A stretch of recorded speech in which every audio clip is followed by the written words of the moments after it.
নমস্কার। লক্ষ্মীপুর টাইমসের পক্ষ থেকে আপনাদেরকে জানাই স্বাগতম। খবর পড়ছি অনুজা দাস। লক্ষ্মীপুর বাঙালি উন্নয়ন সংস্থার প্রথম বর্ষ পূর্তি উপলক্ষে সারাদিনব্যাপী কার্যসূচি ছিল। সংস্থার বর্ষপূর্তি ও নেতাজি সুভাষচন্দ্র বসুর জন্মজয়ন্তী একই সাথে উদযাপন করা হয়। তাদের কার্যসূচির মধ্যে ছিল সকাল ৯টায় শোভাযাত্রা। শোভাযাত্রাটি লক্ষ্মীপুর থেকে যাত্রা করে ফুলেরতোল পর্যন্ত এসে সমাপ্ত হয়। উক্ত শোভাযাত্রায় অংশগ্রহণ করেন মন্ত্রী কৌশিক রায়, রাজ্যসভার সাংসদ কনাদ পুরকায়স্থ, লক্ষ্মীপুর পৌরসভার চেয়ারম্যান মৃণাল কান্তি দাস সহ বিভিন্ন সংগঠনের সদস্য সহ স্থানীয় জনগণ।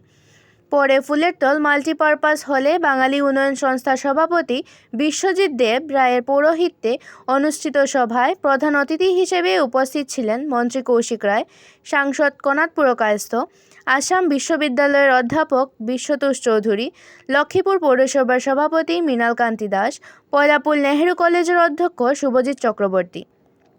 অনুষ্ঠানে প্রথমে নেতাজির প্রতিকৃতিতে মাল্যদান ও পুষ্পার্ঘ্য অর্পণ করেন উপস্থিত সবাই। অনুষ্ঠানে বক্তব্য রাখেন শুভজিৎ চক্রবর্তী, মন্ত্রী কৌশিক রায়, সাংসদ কনাদ পুরকায়স্থ, মৃণাল কান্তি দাস ও বিশ্বতোষ চৌধুরী ও বিশ্বজিৎ দেব রায়।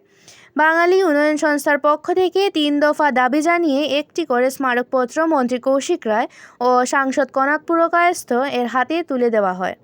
দাবিগুলির মধ্যে ছিল শিলচর রেল স্টেশনের নাম ভাষা শহীদ স্টেশন নামকরণ করা, জাতিদাঙ্গায় মণিপুর থেকে লক্ষ্মীপুরে আশ্রিতদের জমির পাট্টা প্রদান এবং চা বাগান অঞ্চলে বসবাস করা বাঙালিদের জমির পাট্টা প্রদান করা।